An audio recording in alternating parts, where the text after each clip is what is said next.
are untrue, especially in the field of Sharia. People fall into the trap of studying sciences or disciplines that are not authentic, like they have the wrong understanding, the wrong principles of the names and the attributes of Allah. Some people, we have some Muslim groups that were in the past, and some people are trying to revive that, although it's almost dead. The school of Al-Mu'tazila, they say they don't believe in the attributes of Allah subhanahu wa ta'ala, and all their arguments are based on philosophical principles that have been proven to be untrue anyway. And there are others as well, like people who study certain books, who claim to be on Aqeedah, and they call it Ilmul Kalam. They say this is the Aqeedah, and they twist many of the texts of the Quran and the Sunnah, and they deny many of the attributes that are there by twisting their meaning. And they say we only prove among the attributes of Allah subhanahu wa ta'ala that pertain to the self of Allah, to Allah Himself, to the That of Allah, the self of Allah, we only prove 7, and all the other attributes, they actually go back to these 7. We say everything that has been proven in the Quran and the Sunnah in an explicit Arabic language, knowledge about Allah subhanahu wa ta'ala, the heart needs that. The heart needs it. And when Allah gave it to us in the Quran and the Sunnah, Allah gave it to us because we need it. Because the heart will not feel comfortable unless it acquires that knowledge. Because there is a perfect match between creation and legislation. Allah says in the Quran, in Surah Al-A'raf, أَلَا لَهُ الْخَلْقُ وَالْأَمْرُ. To Allah belongs the creation, and to Him belongs the command, the legislation.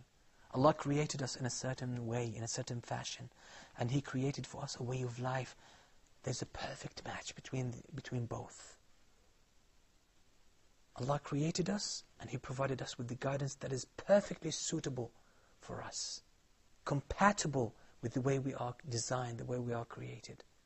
And that's the only way of life that will make us lead a life of tranquility, a life of happiness and contentment.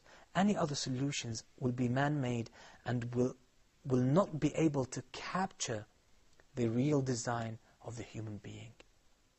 So anything that what we find in the Quran and the Sunnah, we believe in it in its explicit meaning because Allah spoke to us in a clear Arabic language.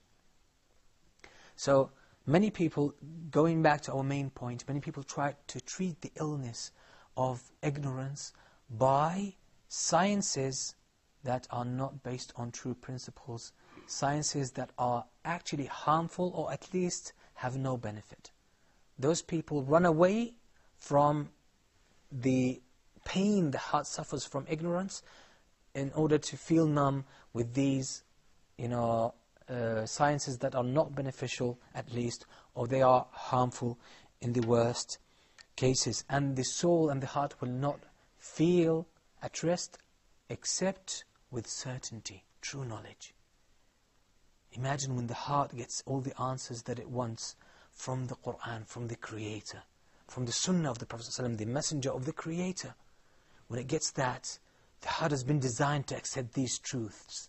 So once it gets the answers, the perfect match, the perfect situation of a heart, the perfect scenario, a heart has been designed for a certain way of life, and it gets that way of life. It's just exactly like having a key and having a lock. Only that key opens the lock. Any other key, you will suffer with it, and you will not be able to open the lock. That's a similar example of what Allah subhanahu wa ta'ala, the guidance Allah has given us, the answers Allah has provided us with to the questions that we have in our hearts. So once we get these answers, there will be a perfect match. Our hearts will feel comfortable because of the certainty that they will get. And then all the pains of the heart, inshallah, will go away. This is what Allah subhanahu wa ta'ala said. Also in Surah Al-A'raf, Allah says, فَمَنْ يُرِدِ اللَّهُ أَن يَهْدِيَهُ يَشْرَحْ صَدْرَهُ لِلْإِسْلَامِ. The one that Allah wants to guide, Allah opens his chest. Allah causes peace, happiness, comfort to come into his heart. So his heart opens and it widens. It feels so happy and so relaxed. فَمَنْ يُرِدِ اللَّهُ أَنْ يَهْدِيهُ يَشْرَحْ صَدْرَهُ لِلْإِسْلَامِ. His heart opens and is addressed with the truth, with the certainty. That's the real comfort, that's the real happiness that people are searching for, but they can't find it, so they run into feeling that to get numb in wrong answers, long knowledge. So, فَمَنْ يُرِدِ اللَّهُ أَنْ يَهْدِيهُ يَشْرَحْ صَدْرَهُ لِلْإِسْلَامِ. The one that Allah wants to guide, Allah opens his chest, Allah causes his chest to relax, and it embraces Islam. So it takes the true answers. يشرح صدره الإسلام ومن يريد أن يضله يجعل صدره ضيقا حرجا كأنما يصعد في السماء. The ones who go astray, the ones who take the wrong disciplines, the wrong sciences, what will happen? Their chest will contract and will feel so tight and suffocate as the person who goes so up in altitude so they have no oxygen to breathe. They feel as if they've been, strangled, or they've been denied air, fresh air to breathe, so they cannot breathe. يجعل صدره ضيقا حرجا كأنما يصعد في السماء. So this is the example of the people who treat ignorance with the truth and certainty. They will be relaxed. The people who treat it with wrong sciences, they will feel numb, but when they wake up, they will see that they can hardly even breathe.